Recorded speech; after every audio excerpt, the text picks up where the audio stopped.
Lotus reality and agro farming వారు premium farm land projects మన పొలం ఫేజ్ 1, 2 మరియు 3 కంప్లీట్ చేసుకొని మన పొలం phase 4 Wasar village at Narayana Khed లో ఆగస్టు 15 ఇండిపెండెన్స్ డే రోజు గ్రాండ్ లాంచ్ చేయడం జరుగుతోంది. లాంచింగ్ మరియు ఇండిపెండెన్స్ డే సందర్భంగా 5 గుంటాస్ ల్యాండ్ అవుట్ రేట్ లో బుక్ చేసుకున్న వారికి 1,50,000 రూపాయల డిస్కౌంట్ తో పాటు 2 గ్రాముల గోల్డ్ ఫ్రీగా ఇస్తున్నారు. పూర్తి వివరాలకు సంప్రదించండి. శ్రీ గురుభ్యో నమః. శ్రీ మహాగణాధిపతే నమః. శ్రీ మహాసరస్వత్యై నమః. ఓం శ్రీమాత్రే నమః.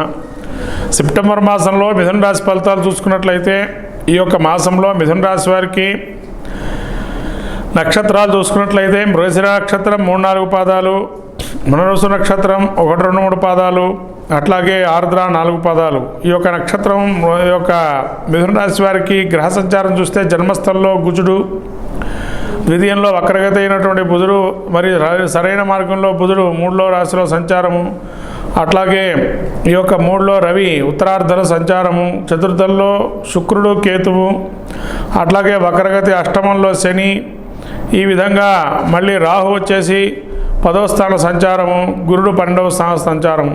ఈ యొక్క గ్రహస్థితి చూసినట్లయితే ముఖ్యంగా మిథున రాశి వారికి ముఖ్యంగా జన్మస్థ కుజుడు కాబట్టి ఆపరేషన్లు కానీ, శస్త్రచికిత్స కానీ, కంటి సంబంధం కానీ, ఆయుధాలతో కానీ చాలా జాగ్రత్తగా ఉండడం మంచిది. ఇంట్లో ఏదైనా కానీ కలహాలు అనేటువంటివి వచ్చే అవకాశం ఉంటాయి కాబట్టి కలహాలు రాకుండా చూసుకోవడం 100% మంచిది. ఎప్పుడైతే కలహాలు పుడుతుంటారో అదంత సుఖమైనటువంటి పద్ధతి కాదు. అంటే మిమ్మల్ని ఎటువంటి పరిస్థితుల్లోనైనా కానీ గేలి చేయటము, నిప్పు పెట్టడము, దాన్ని చూసి ఆనందించడం అనేది ఎక్కువగా ఉంటుంది వాళ్ళ కాలంలో. అట్లానే ఈ బుధుడు 3వ స్థాన సంచారం కాబట్టి బంధుమిత్ర సమాగమం, విందు వినోదాలు పాల్గొనడము, అనుకోకుండా కొంత బంధువుల యొక్క సమాచారం రావటం, శుభవార్త శ్రవణ కావటం, అట్లానే చతుర్థంలో రవి ఉండటం వల్ల తండ్రి తరఫునకి చాలా మంచి ఆనందం చెందేటువంటి వాతావరణం ఏర్పడటం, తండ్రిని అత్యధికమైనటువంటి ప్రేమతో చూడటం, ఈ విధమైనటువంటి సెప్టెంబర్ మాసంలో తల్లిదండ్రులకు కూడా చాలా గౌరవం ఇవ్వటం అనేది ఈ సెప్టెంబర్ మాసంలో కనపడుతుంది. అట్లే చతుర్థంలో శుక్రుడు నీచస్థితిలో ఉండటం వల్ల ఈ యొక్క మీ కంఫర్ట్ జోన్ ఏదైతే ఉంటుందో, అంటే మీకు ఇప్పటివరకు సుఖస్థానం కానీ, మాతృస్థానం కానీ, వాహన స్థానంలో కానీ ప్రమాదాలు ఏర్పడే అవకాశం ఉంటే జాగ్రత్తగా ప్రయాణాలు చేయటం మంచిది. ముఖ్యంగా శుక్రుడు చతుర్థ స్థానం సంచారం వల్ల బంధువుల్లో ఒకరి వల్ల మీరు ఇబ్బందులు పడుతూ ఉంటారు. ఆ ఒకరు ఎవరయ్యా అనంటే చాలా దగ్గరి వారు, ఇంతగా మిమ్మల్ని ప్రేమించేవారే మిమ్మల్ని హింసించే పరిస్థితి వస్తుంది. అట్లాగే మీకు ఎవరైనా విద్యార్థులు ఎవరైతే ఉన్నారో వాళ్ళు విద్యార్థులు చాలా జాగ్రత్తగా చదువుకోవాలా. మిగతా ఈ యొక్క ఫోన్లు కానీ, మీడియాలు కానీ, వార్తలు కానీ, సినిమాలు కానీ వాటిని మానేసి చదువుకోవడం మంచిది, శ్రద్ధ వహించడం. ఎందుకంటే సెప్టెంబర్ మాసంలో వీళ్ళకి అశ్రద్ధ అనేది కలుగుతుంది చదువు మీద. అట్లాగే రాజకీయ నాయకులకి కొంతవరకు చాలా ఇబ్బందికరమైన వాతావరణం ఉంటుంది. వ్యాపారస్తులకైతే చాలా అనుకూలమైన కాలము, కొత్త వ్యాపారాలు ఏమైనా మొదలు పెట్టచ్చు. అట్లాగే రాజకీయ నాయకులకి, సినీ రంగ ప్రముఖులకి కూడా కొంత ఇబ్బందికరమైన వాతావరణమే ఈ యొక్క సెప్టెంబర్ మాసము. అనుకూల విధంగా షెడ్యూల్ రాకపోవటము, దానివల్ల ఇబ్బందులు పడటము, సినీ రంగ ప్రముఖుల్లో కొంత ఇబ్బందులు కలగటము, వాళ్ళ వల్ల సినీ రాజకీయ జీవితాల్లో కూడా వాళ్ళు ఇబ్బందుల్లో ఉండడం అవకాశం ఉంటుంది. చాలా జాగ్రత్తగా మిథున రాశి వారు ఉండడం అనేది మంచిది. మళ్ళీ అట్లాగే శని వక్రగతి యొక్క అష్టమ దృష్టితో ఉన్నాడు కాబట్టి కొంత అనారోగ్యం కూడా వచ్చే అవకాశం ఉంటుంది. ఆకస్మికమైనటువంటి ప్రమాదాలు జరిగే అవకాశం ఉంటుంది. కాబట్టి ప్రమాదాలకు దూరంగా 1-2 సార్లు ఆలోచించి ప్రయాణం చేసుకోవటం మంచిది. దీర్ఘకాలికంగా బాధపడుతున్నటువంటి సమస్యలు, ఆరోగ్య సమస్యలు ఏవైతే మళ్ళీ తిరగతోడే అవకాశం ఉంటుంది. వీరికి ముఖ్యంగా రెస్పిరేటరీ పల్మనరీ ఆర్గాన్స్కి సంబంధించి కొంత అనారోగ్య సూచనలు ఉన్నాయి కాబట్టి జాగ్రత్తగా ఊపిరితిత్తులకు సంబంధించి చాలా మంచిగా పరీక్షలు చేసుకోవడం అనేది మంచిది ఊపిరితిత్తులకు. కానీ అట్లా గురుడు 12లో ఉండడం వల్ల మీరు ఏదైతే మొదలు పెడదామనుకుంటున్నారో ఇంటికి సంబంధించి ఒక మెట్టు అనేది పైకి వస్తుంది, ఒక మంచి అవకాశం అనేది కలుగుతుంది. అట్లనే భక్తి వైరాగ్య మార్గాల్లో కానీ భక్తి మార్గాల్లో కానీ చాలా అద్భుతమైన ఫలితాలు కలుగుతాయి. కాబట్టి మీరు భక్తిగా ఏదైనా పూజ చేసుకున్నట్లయితే మంచి ఫలితాలు గోచరిస్తున్నాయి. ఈ యొక్క రాహు కూడా మీకు 10వ స్థాన సంచారం వల్ల ముఖ్యంగా అధికారుల వల్ల కానీ మళ్ళీ మీ యొక్క అధికార గణంలో మీరుంటే మిమ్మల్ని ఎట్లా ఇబ్బందులు పెట్టాలనేటువంటి సహోద్యోగులు కానీ బాధపెడుతుంటారు. అట్లే విదేశీయానికి సంబంధించి ఎవరైతే ఉద్యోగాల ప్రయత్నాలు చేస్తున్నారో వాళ్ళకి మంచిదైనటువంటి సమయంగా గోచరిస్తుంది. కాబట్టి విదేశీ ఉద్యోగాలు ఎవరైతే వెళ్దామనుకుంటున్నారో వాళ్ళకి చాలా మంచి సమయం ఇది. కాబట్టి మొత్తం మీద మిథున రాశి వారు చూసినట్టయితే వీరికి మిశ్రమ ఫలితాలుగా గోచరిస్తున్నాయి. కాబట్టి చాలా జాగ్రత్తగా జాగరూకులై ఉండి ఇంట్లో మాత్రం ఎవరితో కసురుకోకుండా మీకు మీరే సాటి అనే స్థాయిలో తెచ్చుకోవాలంటే శాంతంగా ఉండాలి. ఈ శాంతం రావాలి అంటే జ్ఞానం కలగాలి.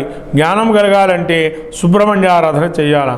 కాబట్టి ఈ సుబ్రహ్మణ్య ఆరాధన చేయటం వల్ల జ్ఞానం పెంపొంది ఎవరితో ఏ విధంగా సమయస్ఫూర్తి ఆలోచనగా మాట్లాడటం అనేది చాలా ఉత్తమమైన ఫలితాలు పొందుతారు. కాబట్టి మిథున రాశి వారికి సెప్టెంబర్ మాసంలో సుబ్రహ్మణ్య ఆరాధన చేయటం చాలా అత్యధికమైనటువంటి మంచి ఫలితము. ఇది మాస ఫలితాలు. వినాయక చవితి రోజుల్లో మాత్రం ఈ యొక్క పండగ రోజుల్లో 10 రోజుల్లో ఈ యొక్క సుబ్రహ్మణ్య స్వామితో కూడుకున్నటువంటి గణపతి కానీ నాగస్వరూపంతో ఉన్నటువంటి గణపతిని కానీ నాగపడిగతో ఉన్నటువంటి గణపతిని కానీ అలా కాకుండా గణపతికి విశేషంగా మీకు తోచిన విధంగా గరిక దూర్వాలతో ఆలోచన చేయడం వల్ల అట్లానే బిల్వపత్రితో ఆరాధన చేయటం వల్ల చాలా అద్భుతమైన ఫలితాలు పొందుతారు. ఈ యొక్క అష్టమ శని వీక్షణ ఏదైతే ఉందో మిథున రాశి వారికి ముఖ్యంగా దాని నుంచి బయటపడతారు బిల్వదళాలతో ఆరాధన చేసినట్లయితే.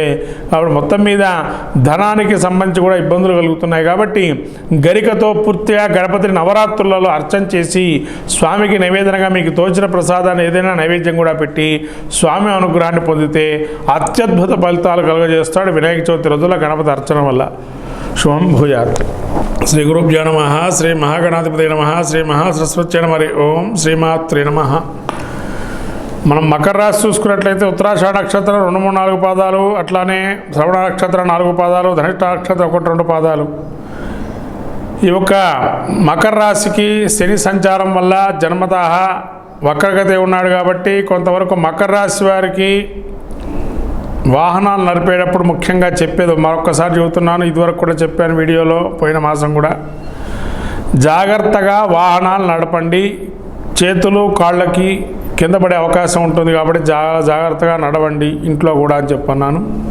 మళ్ళీ కూడా చెప్తున్నాను, కాళ్ళు చేతులకి ఇబ్బందులు పడే అవకాశం ఉంటుంది. కాబట్టి చాలా జాగ్రత్తగా నడవండి. వాహనం నడిపేటప్పుడు కూడా 1-2 సార్లుగా ఆలోచన చేస్తూ నడపండి. అంటే సరైన రీతిలో కాన్సన్ట్రేషన్ చేసి దేని మీద ధ్యాస పెట్టకుండా. అట్లానే రాహు 3లో ఉండడం వల్ల కొంతవరకు వీళ్ళ సహాయ సహకారాలు పొందినటువంటి వారు ఎవరైతే ఉన్నారో వాళ్ళ అత్తువని ఉమ్మేసేసి పక్క జరిగే అవకాశం ఉంటుంది. అంటే ఇప్పటివరకు వీళ్ళు మంచివాళ్ళుగా గోచరిస్తారు. వాళ్ళకి ఒక్కసారిగా వీళ్ళు చెడ్డవాళ్ళు తయారవుతారు. ఎందుకు అంటే ఇంట్లో వాళ్ళు కూడా అలానే ఉంటారు. కానీ 3లో రాహు ఉండడం వల్ల విదేశీకి సంబంధించిన వ్యవహారాలు చాలా అనుకూలంగా ఉన్నాయి. అట్లాగే గురువు పంచమస్థాన సంచారం వల్ల కీర్తి ప్రతిష్టలు గురుత్వం అనేటువంటిది బాగా ఉంది. అభివృద్ధి అనేది ఉంది. దేవానుగ్రహం ఉంది. అట్లానే కొన్ని ఐశ్వర్యం కూడా కలిగే అవకాశం ఉంటుంది. కార్యానుకూలం కలుగుతుంది. కీర్తి ధనలాభాలు అత్యధికంగా మకర రాశి వారికి ఉన్నాయి. అట్లానే మనోవాంఛా ఫలసిద్ధి, మనస్సులో ఏదైతే అనుకుంటారో అది ఖచ్చితంగా మంచి చేకూరుతుంది. అనుకోగానే కళ్ళు నెరవేరుతాయి కొంతవరకు శీఘ్రగతిన. అట్లనే కుజుడు 6లో సంచారం వల్ల ముఖ్యంగా పుణ్యకార్య నిర్వహణ, సత్కాలక్షేపము, ధనధాన్యాభివృద్ధి, ఇష్టకార్యసిద్ధి, ఇట్లాగే కీర్తి ప్రతిష్టలు కూడా పెరుగుతాయి. కాబట్టి కుజుడు వల్ల రుణం ఏదైతే తీసుకున్నారో దాన్ని ఇచ్చేయటము, పుణ్యక్షేత్ర దర్శనాలు చేసుకోవటము, ఏదైనా కార్యం మొదలు పెడితే దానం ధర్మం లాంటివి చేయటము, సదా కాలక్షేత్రం అంటే మంచి కాలక్షేపాలు చేస్తారు. అట్లానే ఇష్టకార్యస్థితి కూడా కలుగుతుంది. ఈ విధంగా కుజుడి అనుగ్రహం కూడా కలుగుతుంది. అట్లానే ఈ కుజుడి యొక్క అనుగ్రహం వల్ల ఇదొక సజ్జన సాంగత్యము, ధనప్రాప్తి, కథలు కూడా మంచి అద్భుతమైన చరిత్ర కథలు విని ఆ యొక్క ఆరోగ్యంగా ఉంటారు, సుఖముగా ఉంటారు. అట్లనే బుధుడు యొక్క పరిస్థితిని చూసినట్టయితే మకర రాశికి ముఖ్యంగా ఈ యొక్క మకర రాశి యొక్క పరిస్థితి చూసినట్టయితే వీరికి 9వ స్థానంలో మనకు కొంతవరకు అలసత్వము, కీర్తిప్రతిష్టలు, అసత్య భాషణము, మానసిక భీతి, హృదయతాపము, రోగము, విజయప్రాప్తి, సుఖము, ఈ విధంగా మానసికమైనటువంటి భీతి అంటే భయపడటం అనేది ఉంటుందండి. అక్కడ ఏమీ ఉండదు కానీ భయపడిపోతారు ఎంబటి. ఆ భయాన్ని వీడండి. కాబట్టి మానసికమైనటువంటి భీతిని ఉండకుండా చూసుకోండి. అట్లనే గురువు యొక్క పరిస్థితి చూసినట్టయితే వీరికి 5వ స్థానంలో ఈ విధంగా ఉండే శుక్రుడు మళ్ళీ 7వ స్థాన సంచారము, ఈ యొక్క 8వ స్థాన సంచారం వల్ల శుక్రుడు వీరికి స్థిరాస్తుల వృద్ధి, కీర్తిలాభము, బంధుమిత్ర సాంగత్యము, అనేకమైనటువంటి మంచి ఫలితాలు గోచరిస్తున్నాయి. ముఖ్యంగా ఈ యొక్క రాశి వారికి శుక్రుడు యొక్క అనుగ్రహం బాగా ఉంది. అట్లనే కేతు 8వ స్థాన సంచారం వల్ల ఆకస్మిక ధన లాభాలు కలుగుతాయి. ఆకస్మికమైనటువంటి వైద్య పరికరాలు కానీ, భక్తి భావన కానీ అత్యద్భుతంగా ఉంటాయి. కాబట్టి అనుకూలమైనటువంటి మాసంగా గోచరిస్తుంది సెప్టెంబర్ మాసం మకర రాశి వారికి. ఇదివరకు కాలం కన్నా మకర రాశి వారికి కొంత అనుకూలమైన మాసం కాబట్టి మీరు ఇంకా మంచి ఫలితాలు కూడా పొందాలి అంటే ఒక శని అనుగ్రహం పొందండి. యొక్క వెంకటేశ్వర స్వామి గుడికి వెళ్ళి రండి. వెంకటేశ్వర స్వామి గుడిలో వెంకటేశ్వర స్వామి దీపారాధన కానీ, వెంకటేశ్వర స్వామికి తులసిమాల సమర్పణ కానీ, వెంకటేశ్వర స్వామికి అనేకమైనటువంటి అర్చనలు, అభిషేకాదులు చేసుకోవటం వల్ల మంచి సత్ఫలితాలు గోచరిస్తున్నాయి. మొత్తం మీద ఈ మకర రాశి వారికి ఇంకా వినాయక చవితి రోజుల్లో, నవరాత్రుల్లో మహాగణపతికి మీకు తోచిన విధంగా స్వామి అనుగ్రహాన్ని పొందాలి అని అనుకున్నట్లయితే ఈ యొక్క మకర రాశి వారు ముఖ్యంగా ఏం చేయాలయ్యా అంటే వీరికి ఇంకా అనుకూలమైన స్పందన కావాలి, అనుకూలమైనటువంటి అనుగ్రహం కలగాలి అని అంటే గోధుమ రవ్వతో చేసేటువంటి ప్రసాదాన్ని నైవేద్యంగా పెట్టి స్వామి అనుగ్రహం కూడా పొందవచ్చు. సత్ఫలితాలు గోచరిస్తాయి. అట్లనే ఈ యొక్క స్వామివారికి గోధుమ వర్ణంగా ఉండేటువంటి గణపతి ఆరాధన చేయడం వల్ల అద్భుత ఫలితాలు కలుగుతాయి. ఈ విధంగా ఇంకా చెప్పాలంటే ఈ యొక్క ఎరుపు రంగు అంటే గౌరవర్ణము అంటే మన మెరూన్ రంగులో ఉండేటువంటి స్వరూపంలో ఉండే వినాయకుడిని ఆరాధన చేసినట్లయితే అద్భుత ఫలితాలు కలుగుతాయి. కాబట్టి బాల గణపతి అని అంటారు. అట్లనే పార్వతీ వినాయకుడు పార్వతీపుత్రాయ నమః అని అంటారు. కాబట్టి పార్వతీపుత్రుడిగా ఉండేటువంటి అమ్మ ఒడిలో ఉండే గణపతిని ఆరాధన చేయటం వల్ల ఈ గణపతి అనుగ్రహం కలిగి మకర రాశి వారికి ఇంకా అద్భుతమైనటువంటి ఫలితాలు కలుగుతాయి ఈ యొక్క సెప్టెంబర్ మాసంలో. శుభం భూయాత్.